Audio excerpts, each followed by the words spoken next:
एक बूढ़ी माँ की तरफ। सर्दियों के मौसम में एक बूढ़ी औरत अपने घर के कोने में ठंड से तड़प रही थी। जवानी में उसके पति का देहांत हो गया था। घर में एक छोटा सा बेटा था।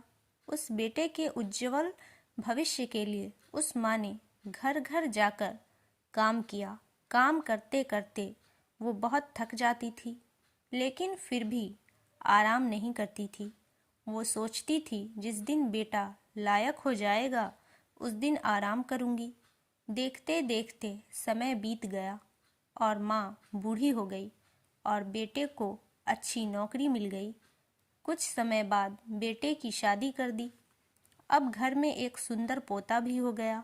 अब बूढ़ी माँ खुश थी कि बेटा कामयाब हो गया, लेकिन ये क्या, बेटे और बहू के पास माँ से बात करने का समय ही नहीं था।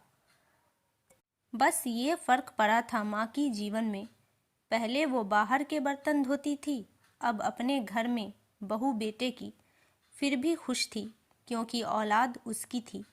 सर्दियों के मौसम में एक टूटी चारपाई पर बिल्कुल बाहर वाले कमरे में सिमट कर माँ लेटी थी और सोच रही थी कि आज बेटे को कहूँगी, मुझे बहुत ठंड लगती है, एक नया कंबल ला दे। शाम को बेटा घर आया तो माँ ने बोला, बेटा मैं बहुत बूढ़ी हो गई हूँ, शरीर में जान नहीं है, ठंड सहन नहीं होती मुझसे, नया कंबल ला दो।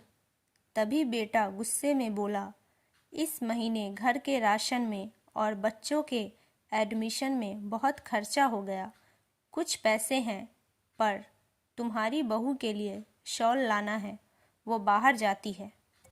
तुम तो घर में रहती हो, सहन कर सकती हो, ये सर्दी निकाल लो, अगले वर्ष ला दूंगा। बेटे की बात सुनकर माँ चुपचाप सिमटकर कंबल में सो गई। अगले सुबह देखा तो माँ इस दुनिया में नहीं रही। सब रिश्तेदार पड़ोसी एकत्रित हुए।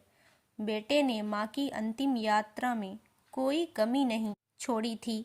माँ की बहुत अच्छी अर्थी सजाई थी। बहुत महंगा शॉल माँ को ओढ़ाया गया था।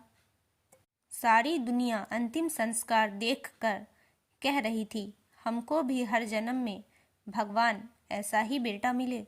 मगर उन लोगों को क्या पता था कि मरने के बाद भी एक माँ तड़प रही थी, सिर्फ एक कंबल के लिए। उम्मीद करती हूँ कि आप लोगों को कहानी अच्छी लगी होगी, तो कमेंट करके बताएं कहानी कैसी लगी और चैनल को सब्सक्राइब कर दीजिए, वीडियो को लाइक कीजिए, दोस्तों के साथ शेयर कीजिए।